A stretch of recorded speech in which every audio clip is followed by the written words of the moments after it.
मनवंतर अवतारों की कथा। सतयुग, त्रेता युग, द्वापर युग और कलयुग, ये 4 युग हैं।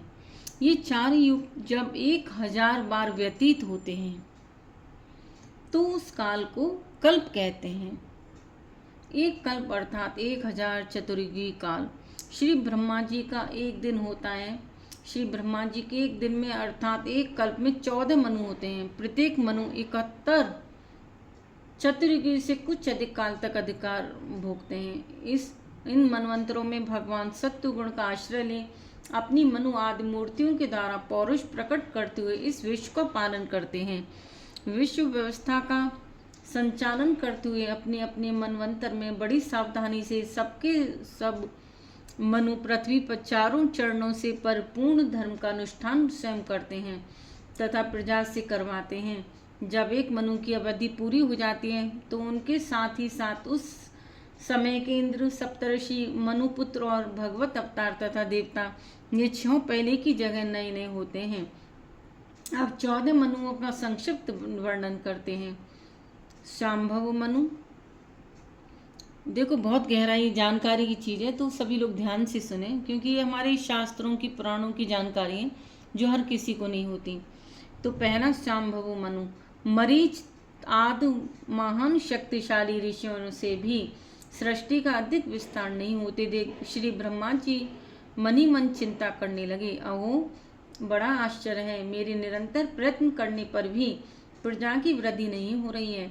मालूम होता है इसमें दैव ही कुछ विघ्न डाल रहा है।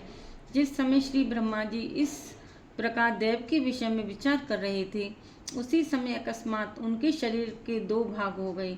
उन दोनों विभागों में से एक स्त्री पुरुष का जोड़ा प्रकट हुआ। उनमें से जो पुरुष था वह सार्वभौम सम्राट शांभव मनु है और जो स्त्री थी वह उनकी महारानी शत्रुपा हुई। बोलो मनु शत्रुपा भगवान की जय।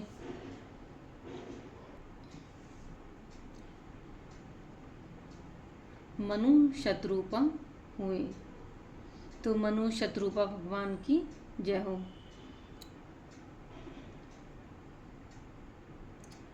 उनमें से जो पुरुष था वह सार्वभौम सम्राट शांभव मनु है और जो स्त्री थी वह महारानी शत्रुपा हुई।